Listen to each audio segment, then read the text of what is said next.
Okay, the herd has thinned, so a lot of people are missing. The presentation is called Glücksmomente. The original title was a bit boring, as I thought on the airplane, and obviously there was not enough time to reprint the material and update the website and everything. Glücksmomente in this context is a German word which has multiple meanings, one of them being like a post-orgasmic bliss. But on the other hand, it also means lucky breaks. And I decided that 360-degree cybersecurity, meaning a full-fledged and totally protecting yourself concept, was a bit boring. So I wanted to start out with a bit of an interesting approach. About the dude on stage, I have close to 25 years of field experience, if you will. I'm 40 now. I got my first computer when I was, I think, 13. And at age 15, there were the first encounters with the internet, which my parents are still thankful for raping their telephone bill every month. In my work, as an independent consultant, I focus on cybersecurity and digital strategy.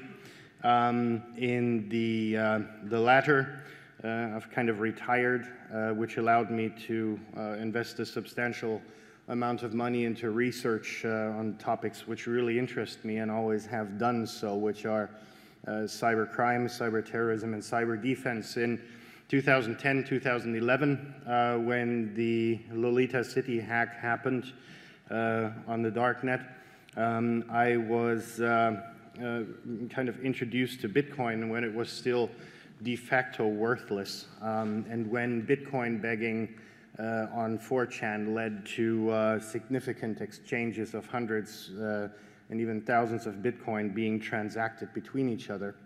And that's where my background in that is, in cyber terrorism. I kind of foresaw the incident that happened to Thévé-Saint-Mont in France, and was therefore called to not testify, but give a statement about cyber terroristic threats towards the infrastructure and public places in the European Union, in the European Parliament. I briefed them about that last year. And cyber defense being more about a conceptual approach that I take there. As you've probably heard, I'm going to keep this short. I act as a political advisor and cooperate with law enforcement and intelligence services, do very, very specialized crisis response, and establish cybersecurity maturity models. So the boring part is over.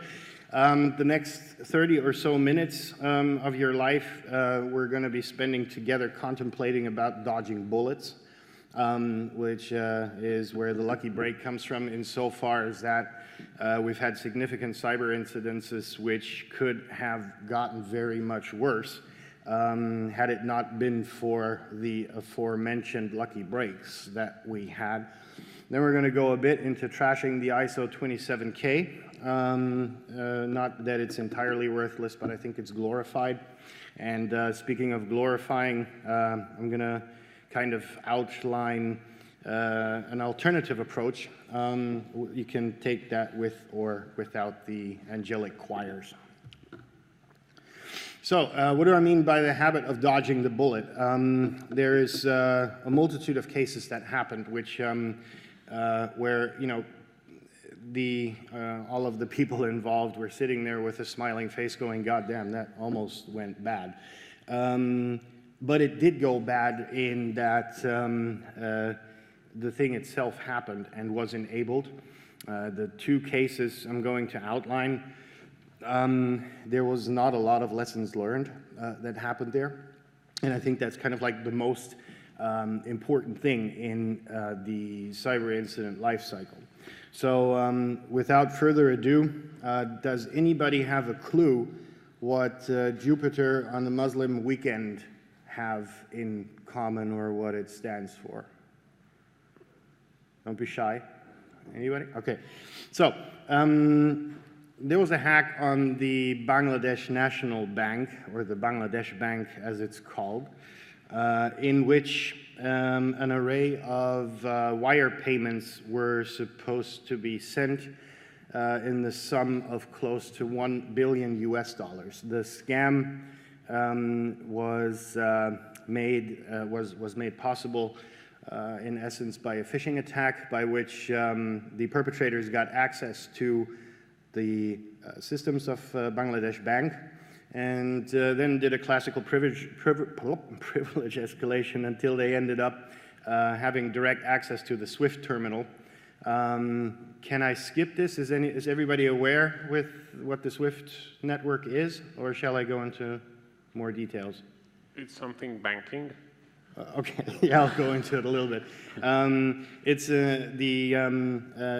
basically the service, the interbank service that the banks use between them to clear payments. In this case, what the perpetrators did was they, through the SWIFT terminal, got access to the Bangladesh Bank's accounts at the Federal Reserve Bank in New York, giving them pretty much a credit line of infinite. Which led to the assumption that they could just basically run out and wire $1 billion to themselves. The interesting factor was that it was so well prepared that the wires were, or that the scam was outlined to take over 3 days until all the wires were cleared. The Muslim weekend in this context referring to the fact that obviously Bangladesh is a Muslim nation, which means that their weekend starts on a Friday. So their first day off is a Friday, and then the Saturday on Sunday they go back to work, while the Federal Reserve on the other side of the lake, or on the other side of the world in that fact, has their weekend on Saturdays and Sundays, which gave the perpetrators not a conventional weekend of Saturday and Sunday, but the additional Friday, so an entire extra day plus a few hours give and take in terms of the different time zones to really pull this off.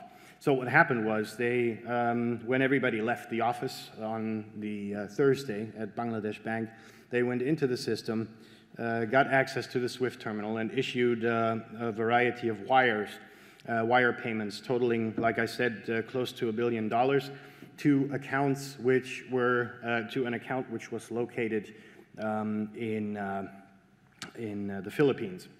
And one of the interesting things that happened was, or one of the things that really screwed their plans up, was that the branch of the bank in the Philippines that they wanted to wire the money to was located on Jupiter Street, which by itself is rather insignificant, hadn't it been that the name Jupiter was on a blacklist, on a sanctions blacklist in the United States, which led to the fact that a large variety of the wires were flagged for review with the Federal Reserve in New York. This all in all led to the fact that I think it was something like 80 million that were wired, which is still pretty good money. 36 million of which I believe were recovered at the end of the day. And now let's get to the point where it gets really interesting. The lessons learned are minute. So there have been little to none security increases within the SWIFT network. And I'm thinking, you know, something as minute as introducing two-factor authentication for wires in the amount exceeding $1 million could be, you know, done or could be authorized by two-factor authentication or the 4i principle, or somebody from externally having to log in. But both the Bangladesh Bank and the SWIFT network were interviewed and said, yeah, well, it wasn't that bad, so we're, you know, not really going to significantly improve our security based on this incident, which I find rather worrying. So the next case I wanted to briefly outline is a power outage in Africa and how that can save an organization's butt. the NotPetya event that happened, amongst others, hit one of the largest, I think it's even the largest shipping company in the world, which is called Maersk, to a degree where they de facto became inoperational with a global network of, I don't know how many employees spread across the globe in ports and cities and whatnot. And with this whole chaos taking place, everything was shut down, including voice over IP, telephony, etc. Obviously also their systems, which are their bread and butter, to a degree where ingenuitive employees started taking orders and contacting their customers through WhatsApp because they were so desperate to keep the business running. Turns out, due to the repopulation, and very fast repopulation, all of their Active Directory servers located around the globe were encrypted, which means that the organization was just dead at that stage. The system was compromised by in a port in the what's the region in the Ukraine, Renis? Region? The region in the Ukraine, the disputed territory down at the bottom of the Caspian Sea? Or one with the Donbass in the middle. Down the Crimea? The Crimea, thank you. Yeah.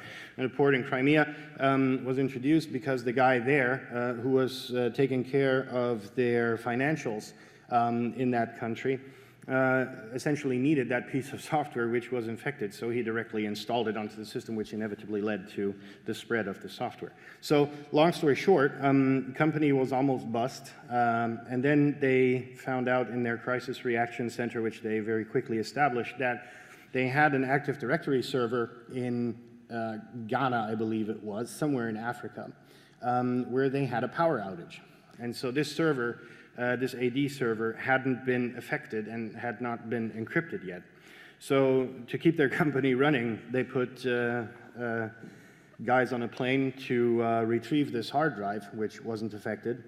But they couldn't fly him to the original country that it was, I believe it was Ghana. So they had to meet somewhere in another country with a guy because of visa issues and so on and so forth. Anyhow, they had the holy grail of the existence of their company on this one hard drive, which they flew back to Europe and then repopulated it to their entire system, which, you know, quote unquote, cool strategy to prevent this. If you have multiple AD servers running, just take one of them offline every 24 hours for 24 hours. They'll replicate later, and you don't have any issues with the backup, which is rather complicated, I understand. So, as a takeaway, why is response important? Response means, in this case, is what I'm referring to as lessons learned. And in both cases, not a lot has happened, and I believe these cases were rather significant. That being said, response in a way is the response that I get to addressing issues like this is, hey, we're doing ISO 27000 or 001, the 27K series. But that's not going to protect you from a variety of threats. I think it's been outlined quite a lot today. Because it focuses primarily on incident reaction and not really on anything incident response, incident prevention, and it doesn't differentiate any industry or any organization. We just heard a very impressive talk this morning about the energy grid, which, you know, you can't put your, you can put the ISO 27K series over it, but it's not going to get you that effect because all of the systems which are critical are going to be excluded from this. So, if at all, and in that it is good, the 27 series is good for reaction and having plans in place to save your company in case something happens and how to get back up and running, et cetera, et cetera, et cetera.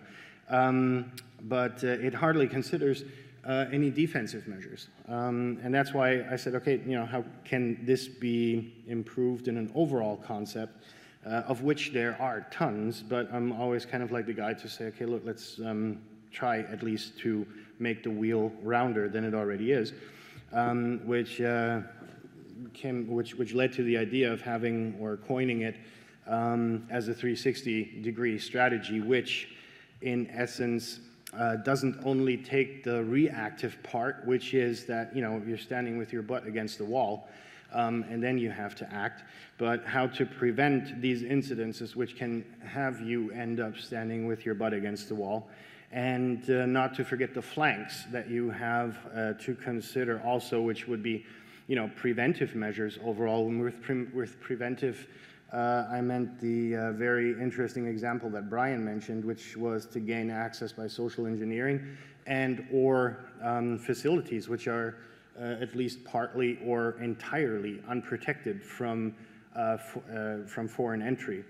Assistive meaning, in this case, the instruments that are in case and that are in place to assist the defensive, reactive, and preventive aspects, and which led to a project that I coined ACRAC, meaning Advanced Cybersecurity Risk Assessment Checklist. I started this really out of necessity when I briefed the European Parliament in 2018. One of the core questions that was asked, that was brought forth to me after the briefing was, with all of this terrible stuff potentially happening to us, how can we prevent it? And one of the co-workers of one of the ministers that was there said, oh, they have this ISO, and so I started digging into that. And so ACRAC essentially became the best aspects of all checklists and methodologies and whatnot that you have out there, put together into a checklist, which was then published, reviewed by a few colleagues of mine, and then made available to the public. Now, this is not a sales pitch, because I don't need to sell stuff anymore. I've done a few things right in my life. So I said, who's going to take care of this whole thing? And a friend of mine asked me, well, you can take care of this. And I was like, no, I don't have time. I have found my passion for cooking. So I said that why don't we put it open source and have the community take care of it, develop it, further it, and continuously do so, which kind of found my sympathy, upon which I said, okay, let's do this. We're now a very small team of 6 people who take care of this. If any of you want to join, my phone number and contact details are going to be up on the board later. I think it's very interesting with somebody from Accenture here, very well financed and with a lot of background to kind of partner up, look into it, and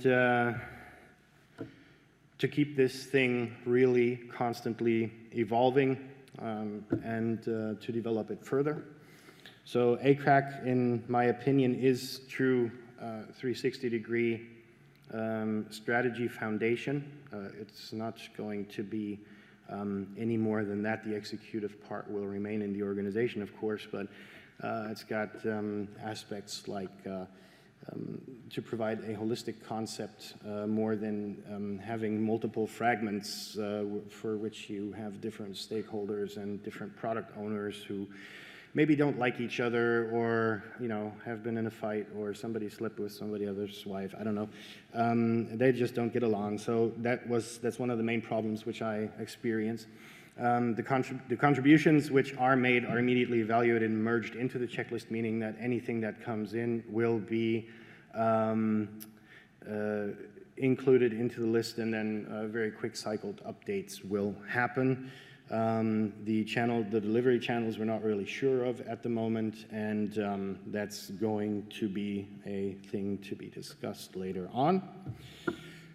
Yeah, I just kind of dug the grave for the project, saying, it's not going to be the ultimate remedy for anything really at this point.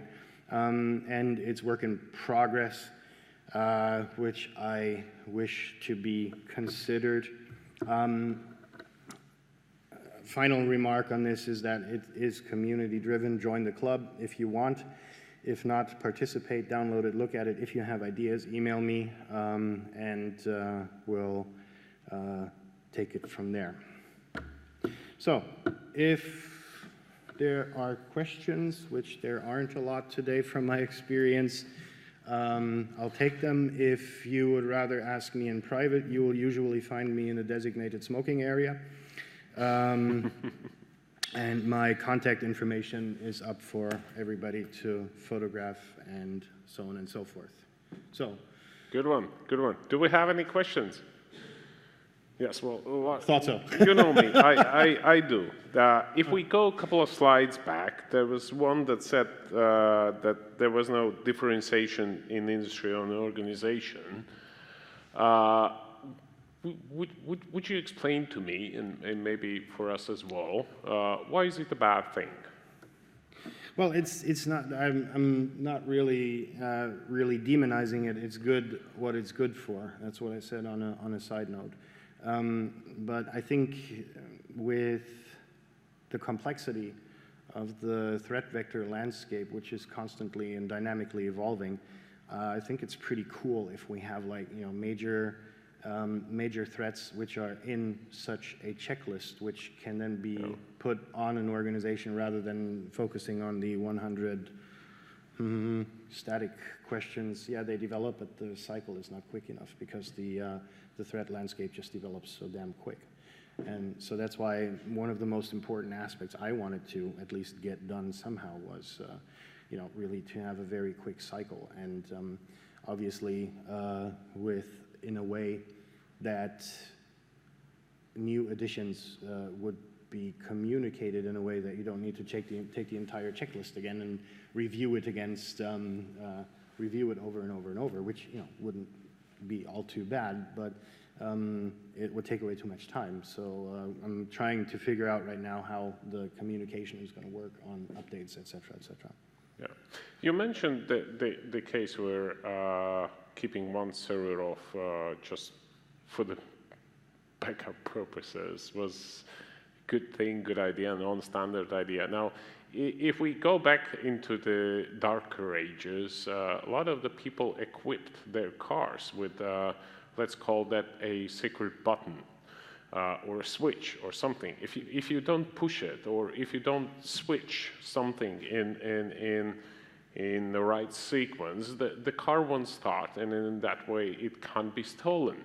Now, would you agree or not that some of these practices maybe has to be applied for IT security, and maybe there should be creativity among IT administrators creating some strange extra boxes that do something that only he knows?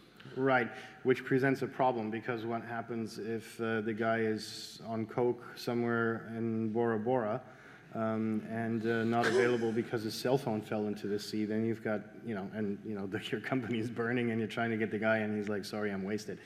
Not in a sense that it has to be used on every single day, but in case of somebody tries to break in, he just goes to the magical box and starts exploring and spends a week and spends second week and finally understands that he's just being fooled. Yeah, ingenuity, I think, is insanely important. And in fact, I had this idea when I was taking a dump, and I just what if we take one AD out of the proportion? And I simulated it, and in the simulation it worked quite well.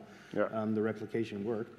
That doesn't go to say somebody's going to have to test it on a large scale and so on and so forth. But I just thought the idea was cool. You can get these little 24-hour clocks that you put into the plug before you have the server, and they're €3 or something, and you could potentially save your organization with that. I found that rather bizarre and had to chuckle when I had the idea. But I think ingenuity is something, we all rely on systems and so on and so forth. And Brian, made a very glorious remark saying that, this entire patterning of things that happen and of suspicious activity in your networks, you have to have an eye for that, and you have to be a clever cookie. And sometimes your administrators are not that. They're underpaid and overworked, and that just leads to the fact, also of liability. if you crash the system or kill the organization, somebody's going to ask questions. And if you say, well, I had this ingenuitive plan that I put into place, and in theory it worked, somebody's going to either fire, or in the best or in the worst case, kill you and snuff you when you walk out the office with your boxes. So, working by protocol and proven concepts has become kind of like this leave me alone policy, and check that box and nothing will happen to me. So nobody's really interested in taking risks anymore. But yeah, that's for another time, I believe. And finally, the question about ICRAC. I once heard Tom Ferry. Do you know Tom Ferry? No, he's more into sales and into sales training, and he expressed how well checklists work in our organization. There was this study by American Surgical Organization, where one of the lead surgeons of the country discovered that in almost 50% of the cases after the surgeries, it was back in the 60s, I believe, half of the patients died. And not because they were, doctored or cut badly, but simply because of contamination of the bacteria that was somehow getting into the wounds, and thus, and what he realized that the simple checklist that at that time was maybe novelty, that you have to wash your hands, you have to It was, it worked quite well, and it saved a lot of lives. But the point was that checklists, they need to be rather simple. Right. In this case, it can grow really big. Now, if you are where you are, and people will hear that, and people contributed to that, and if it's going to be an open source where everybody can contribute and take this knowledge with them of the things they never thought about, but it can grow so huge that it becomes more like a legislation.